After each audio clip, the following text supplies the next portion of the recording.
Demək inşallah bugünkü dərsimizin mövzusu xətti funksiya olacaq. Xətti funksiya, siz 6-cı sinifdən hələ hansı funksiyanı keçdiniz? Y bərabərdir kx funksiyası, düzdür? Onun qrafiki necə idi? Düz xətt. Elə deyil. Baxa görək, y bərabərdir kx. Gəlin bunu araşdıraq.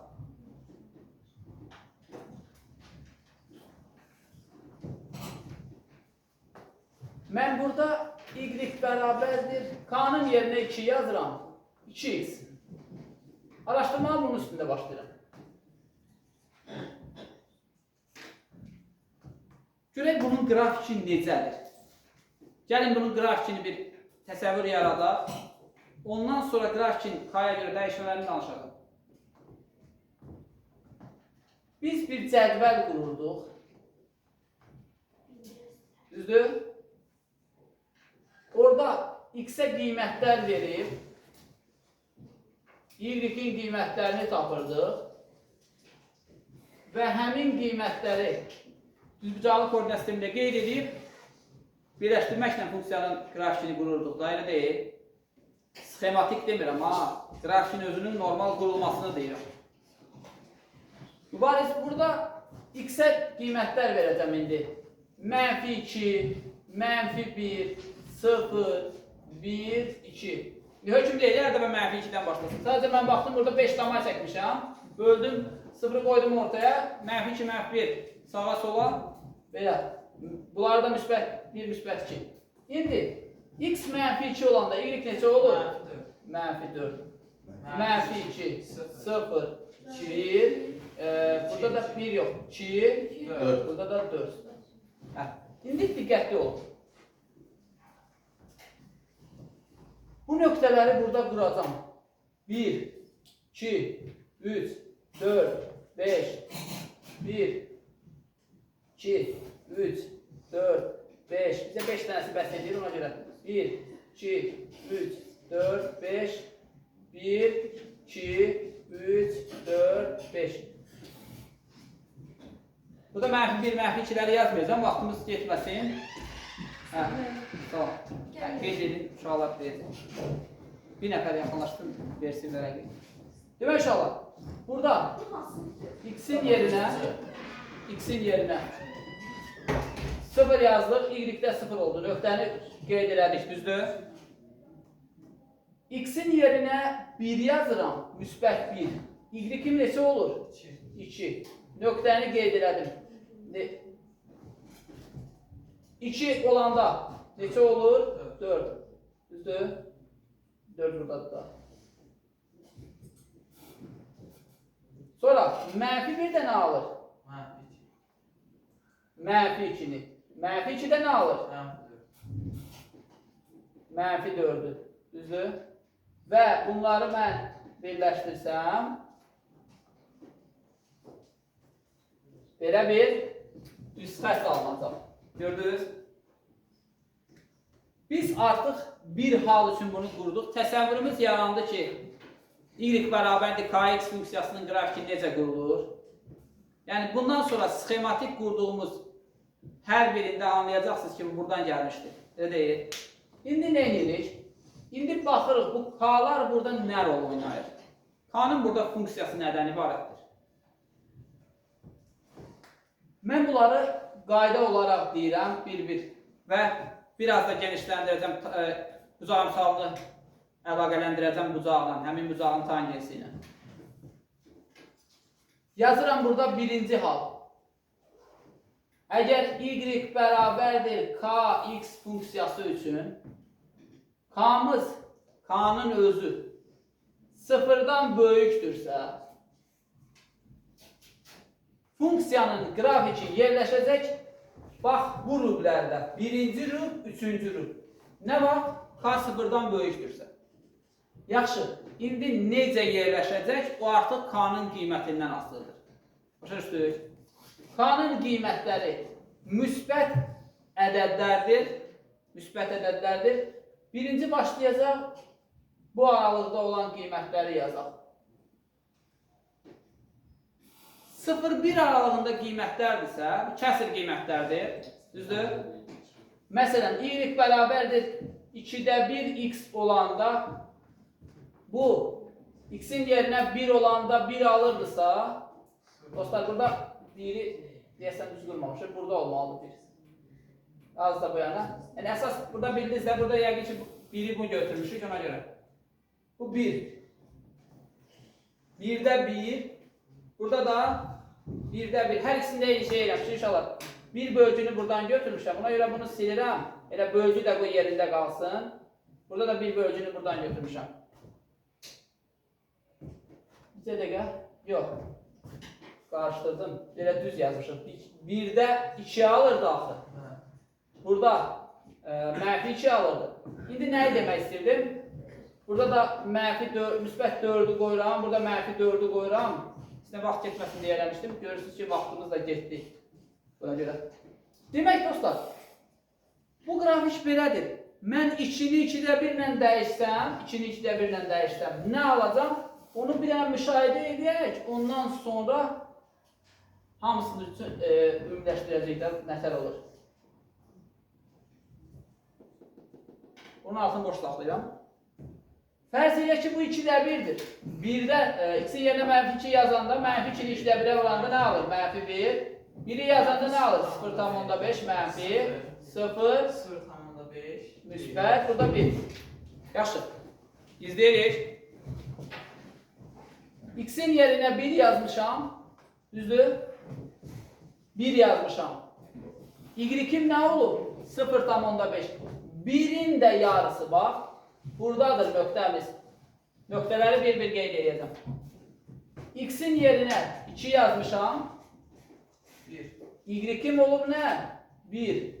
Nöqtə buradadır. X-in yerinə mənfi 1 yazmışam. X-in yerinə mənfi 1. Y-im yerinə nə alınıb? Nə alınıb uşaqlar? Mənfi 0,5 burada. X-in yerinə mənfi 2 yazmışam. Nə alınıb? Mənfi 1 alınıb, düzdür?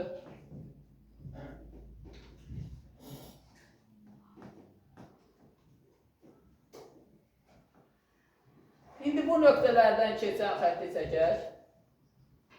Nə müşahidə edirsiniz dostlar?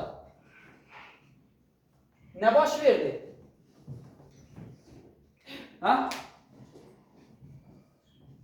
Müşahidəmiz bizə nə deyir? Bu x oxuna sıxıldı mı? Sıxıldığı ilə. Demək ki, bu K-nın burada rolu nədir? K sanki bu funksiyanın, bu oxu, bu düz xətti, bax burada belə oynadacaq. Amma K müsbətdirsə bu aralıqdan çıxarda bilməyəcək. Yəni, birinci, üçüncü rübdən çıxarda bilməyəcək. Sadəcə birinci, üçüncü rübdə oynadacaq qrafiki. Başarırsınız? K-lar 0-1 aralığındaysa, x oxuna yaxınlaşacaq, y oxundan uzaqlaşacaq. Yəni, x-ə sıxılacaq. Bax, burada sıxılma x-ədir.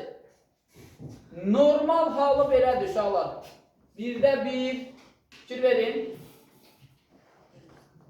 Yəni, qırmızı ilə çəkim onu göstərin.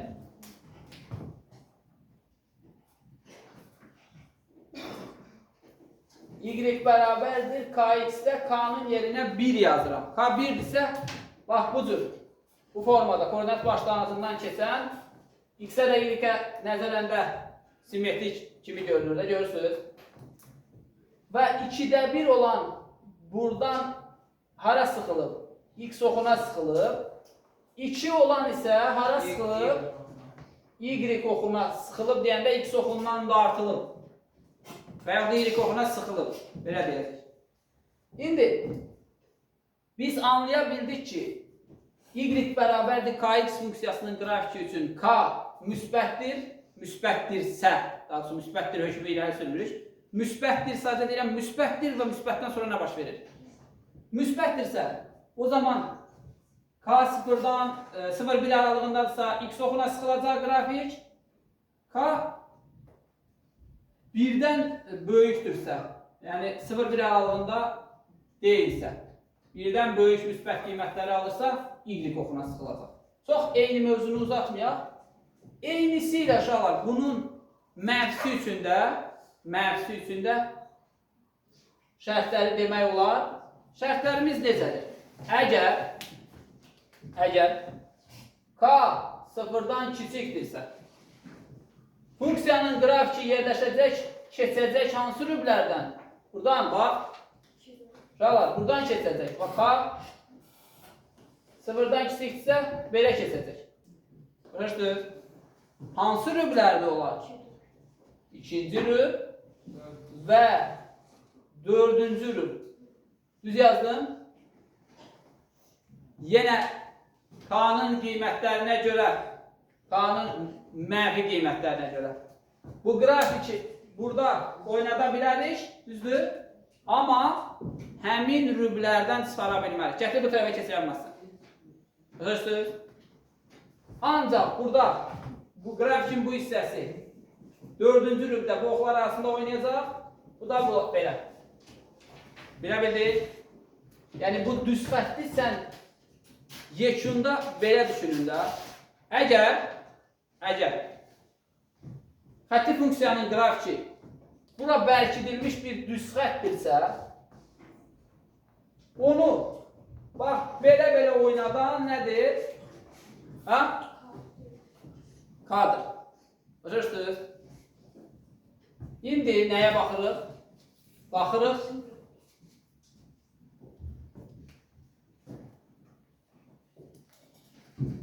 K-ya görə vəziyyətlərini dedik. Uşaqlar, indi burada müəyyən şeyləri göstərmədim. Gəlin istəyirsiniz onu da göstərək, sonra beynimizdə qaranlıq kimi qalmasın. Amma burada sxematik göstərəcəm ki, tez olsun. Normalda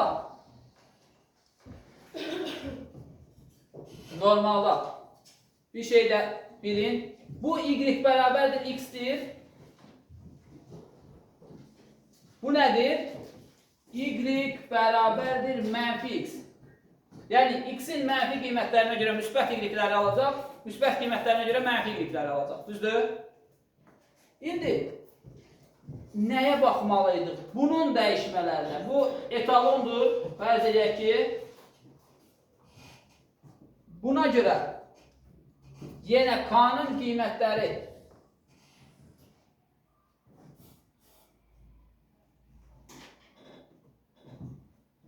uşaqlar mənfi 1.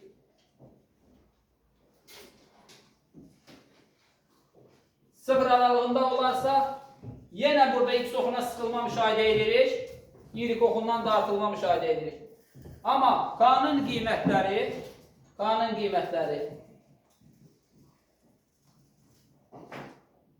mənfi 2-dən K kiçikdir, mənfi 2-dirsə o zaman qrafik x oxundan dartılacaq, y oxuna sıxılacaq. Yəni bu formanı alacaq. Görə bilirik. Bunları tamamlaya bildik. İndi buna biraz əlavə edək, genişləndirək. Artıq sizin üçün grafikin belə deyək də x oxu ilə əmələ gətirdiyi bucağın oynaması problem deyil. Onu anladınız. Bu nəyə görə oldu? K-ya görə oldu. Düzdür? İti əmələ gətirəcək, yoxsa kör əmələ gətirəcək. Yaxşı, onu da deyim, keçim. Dostlar, K böyükdür 0 olanda nə müşahidə elədiniz? Bütün K böyükdür 0 hallarında bucaq itidir. Düzdür? K böyükdür 0 olanda demək funksiyanın qrafiki x oxunun sağ istiqaməti ilə, müsbət istiqaməti ilə iti bucaq əmələ gətirəcək. Yəni əmələ gələn bu alfalar var, buradakı göstərdiklərim. Hamısı iti olacaq. Düzdür? Digər halda bax, buranı baxın uşaqlar. Bu qrafikdir. Sonra bu biri qrafikdir. Bunun özüdür. Hər biri kör əmələ gətirir. Demək ki, K kiçikdir 0 olanda, alfa bucağı nə olur? Kör bucağı olur. Uşaqlar, burada mənfi 2 nədir yazdıq? Mənfi 1. Mübariz? Mənfi 1. Başa üstü? Diqqətli olun. Diqqətli olun ki, mənim də diqqətim yayınlasın. Burada mənfi 2 yazdım. Demək dostlar, nə edirik?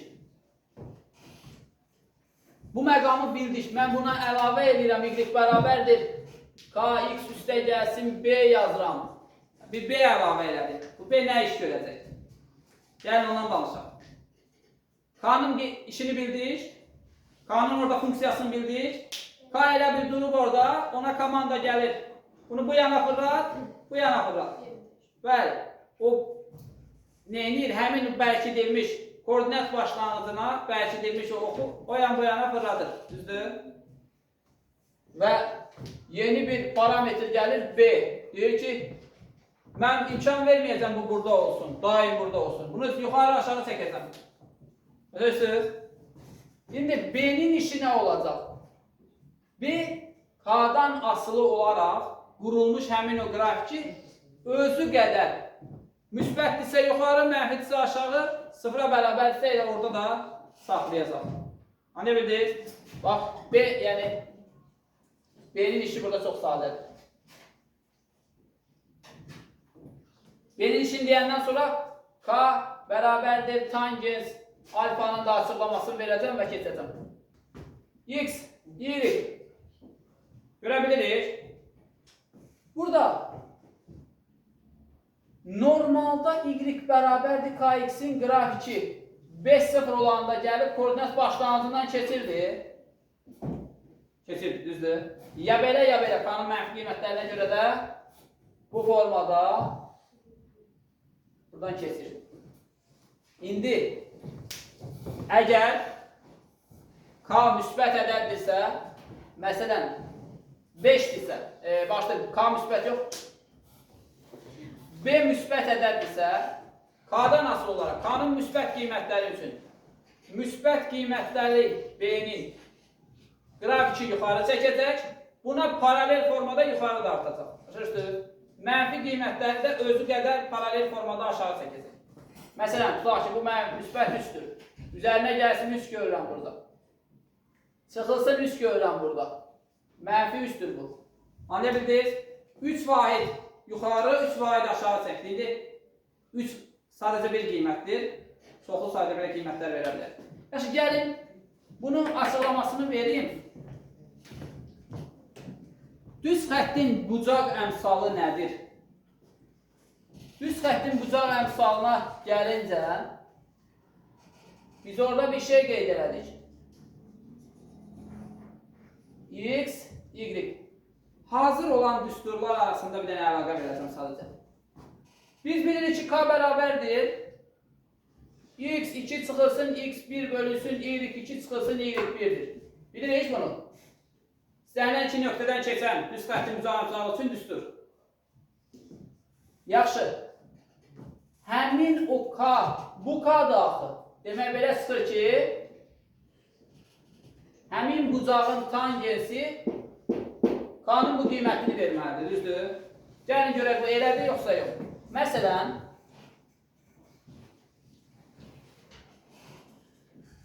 bu qrafiki görürsünüz. Bu burada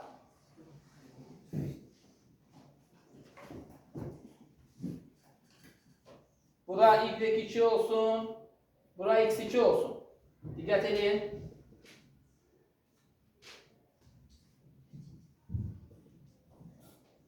Bura Y1 olsun, bura X1 olsun. Əslində müəyyən şeyləri hardan bilirik? Hardan? Bunun isbatı üçün bizə nə lazımdır? Bu hazır olan iki dənə düsturu bir-birindən əlaqəsini və yaxud da ki, elə bunu isbat etmək istəyirəm. Bucaq əmsalı nədir? Bucaq əmsalı K özü nəyə bərabərdir? Y bölünsün X deyil. Dolayısıyla burada Y bölünsün X. Y-in qiyməti bu qədər, X-in qiyməti bu qədər, düzdür, onların nisbəti olacaqlar. Yəni, onların dəyişməsini deyirəm, ha.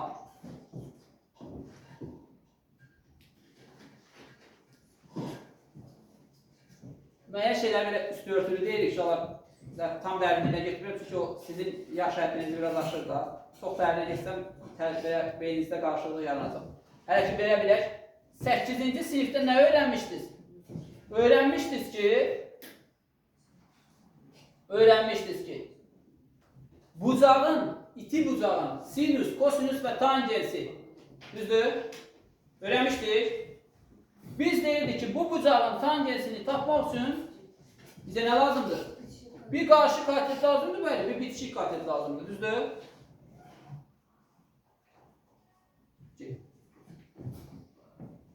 O zaman mən nə edəcəm? Bax, bu məsafəni müəyyən edeyim. X2 çıxılsın X1. Sağ koordinatdan sol koordinatı çıxıram, yəni mənfi alınması. Bu məsafəni də müəyyən eləməliyəm. Nədir o? Siz deyin.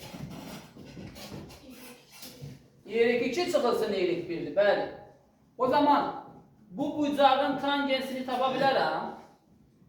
Qarşıdakı katetin bitişik katetin nisbətini yazaram, elə deyil. Və dostlar, biz bilirik ki, və burada belə bir sanki paralel keçdim. Bu bucaqla bu bucağın bərabərliyini bilirik, elə deyil. Çünki paralel xəttlər, bu da kəsən.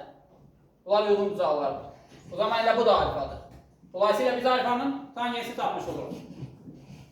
Tangens alfa bərabərdir. Nə? Y2 çıxılsın Y1, bölünsün X2, çıxılsın X1. Doğrudur. Yəni budur. Budur.